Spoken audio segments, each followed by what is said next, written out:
Hello जी, कैसे हैं आप सब। आज हम बात करेंगे कि शुक्राचार्य ने क्यों बसाया मक्का मदीना। यह एक अनसुना सच है। हमेशा यह बहस का विषय रहा है कि मुसलमानों के पूर्वज क्या वाकई ही हिंदू थे। दुनिया भर के मुस्लिम लोग चाहे इस सत्य को माने या ना माने, उनके रहन सहन के तरीके, उनके मक्का मदीना की पूजा पद्धति, उनके पवित्र चिन्हों आदि उन्हें किसी न किसी तरह इस तरह हिंदू धर्म से जोड़ते हैं। हिंदू धर्म ग्रंथों के अनुसार असुरों के गुरु तथा महर्षि भृंग और असुर राज हिरण्यकश्यप की पुत्री दिव्या की संतान शुक्राचार्य ही मुस्लिम संप्रदाय के वास्तविक जनक थे। शुक्राचार्य को ने राक्षसों का वंश बचाने के लिए भगवान शिव की घोर तपस्या की, जिससे प्रसन्न होकर शिव जी ने अपना स्वरूप शिवलिंग शुक्राचार्य को प्रदान कर दिया। उसे वैष्णवों अर्थात हिंदुओं से दूर रखने के लिए कहा गया। शिव जी का स्पष्ट आदेश था कि जिस दिन कोई भी वैष्णव अर्थात हिंदू इस शिवलिंग पर गंगा जल चढ़ा देगा, उस दिन राक्षस वंश का नाश हो जाएगा।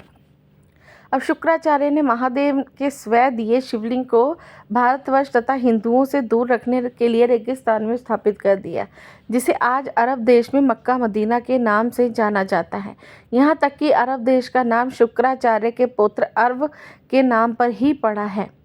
शुक्राचार्य मूल रूप से काव्य ऋषि थे और उनके सम्मान में मक्का मदीना के शिव मंदिर को काव्य नाम दिया गया। कालांतर में काव्य नाम विकृत होकर काबा बन गया, जिसे मुसलमान का पवित्र स्थल माना जाता है। अरबी भाषा में शुक्र का मतलब महान माना जाता है और शुक्र का आधार शुक्रिया अथवा धन्यवाद शब्दों का जन्म भी गुरु शुक्राचार्य के नाम पर ही हुआ है। मुसलमानों का पवित्र जुम्मा शुक्रवार को मनाने की वजह भी गुरु शुक्राचार्य ही हैं। भगवान के नाम से प्रसिद्ध शुक्राचार्य के नाम शुक्र नाम कैसे पड़ा, इस संदर्भ में वामन पुराण में विस्तार से उल्लेख मिलता है। एक कथा के अनुसार शुक्राचार्य को भगवान शिव निगल जाते तथा शिवजी के उदर में जाकर भार्गव ने भगवान शिव की स्तुति प्रारंभ कर दी, जिससे प्रसन्न होकर शिवजी ने उनको बाहर निकलने की अनुमति दे दी। जब वे एक दिव्य वर्ष में तक महादेव को विचरते रहे, लेकिन कोई छोर न मिलने पर वह पुनः शिवजी की स्तुति में लग गए।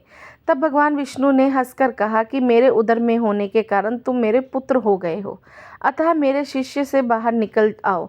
आज से मैं समस्त चर्चा जगत में शुक्र के नाम से ही जाना जाओगे। शुक्राचार्य के नाम से विख्यात हो गए। रामायण के अनुसार रावण की बहन शूर्पणखा का वध नहीं हुआ और रावण की मृत्यु के बाद गुरु शुक्राचार्य के आश्रम में ही रहने लगी। यह सबको पता था कि भगवान श्री राम के आदेश पर लक्ष्मण ने शूर्पणखा का नाक कान काट दिए थे, तभी भी वे अपना चेहरा ढक कर रखती थी। शूर्पणखा के चेहरा ढकने की परंपरा को अरब देशों की औरत आज भी निभाती हैं।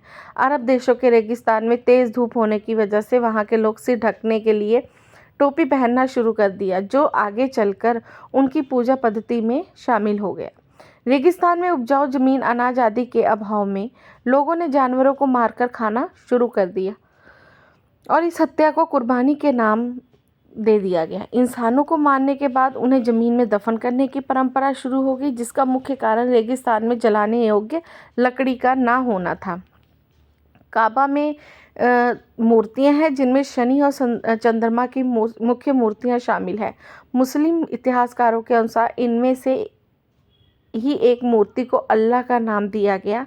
शनि चंद्रमा के अलावा सूर्य और अन्य ग्रहों की मूर्तियां का वहाँ होना इस बात का प्रतीक है कि काबा का नवग्रह की पूजा की जाती थी। हिंदू धर्म आज भी वहाँ नवग्रह की पूजा करता है और यह माना जाता है कि मुसलमानों को नवग्रह की पूजा करना सिखाना गुरु शुक्राचार्य का ही काम था। अर्धचंद्र को हिंदू धर्म में पवित्र माना जाता है क्योंकि भगवान शिव की ललाट की शोभा बढ़ाता है।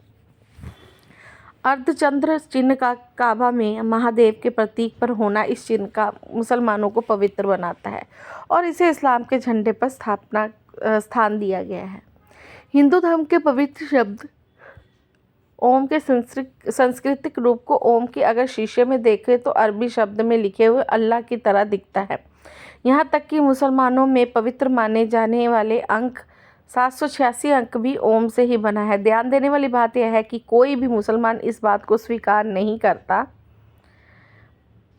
हिंदुओं का वैदिक प्रतीक ओम है। कोई भी मुसलमान बुद्धिजीवी यह नहीं बता सकता कि अगर 786 अंक ओम नहीं तो आखिर क्या है। मुसलमान मक्का जाकर काबा के शिवलिंग के 7 बार परिक्रमा भी करते हैं, जो बहुत पहले चला आ रहा है। गुरु शुक्राचार्य ने यकीनन इस्लाम से पूर्व पैदा हुए अरब देशों के लोगों को हिंदू पूजा पद्धति सिखाई होगी। मक्का से कुछ दूरी पर एक बड़ा साइन बोर्ड है जिस पर लिखा है कि इस क्षेत्र में गैर मुसलमानों का प्रवेश वर्जित है।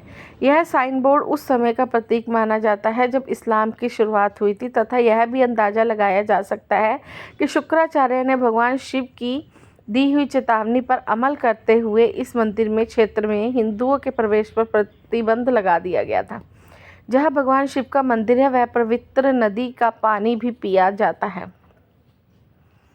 हिंदू धर्म की यह परंपरा भी काबा से जुड़ी हुई है और मंदिर के साथ साथ पवित्र पानी का स्रोत भी स्थित है, जिसे जमजम पानी के नाम से जाना जाता है। कहते हैं कि इस्लाम धर्म के प्रवर्तक मोहम्मद साहब स्वयं भी वैदिक परिवार में हिंदू के रूप में जन्मे थे, और जब उन्होंने इस अपने प्राकृतिक पूजा मूर्ति पूजक परिवार की परंपरा और वंश से संबंध तोड़ने और स्वयं को पैगंबर घोषित करना निश्चित किया, तब संयुक्त हिंदू परिवार छिन्न भिन्न हो गया। काबा में स्थित महाकाय शिवलिंग, काबा के रुद्राक्ष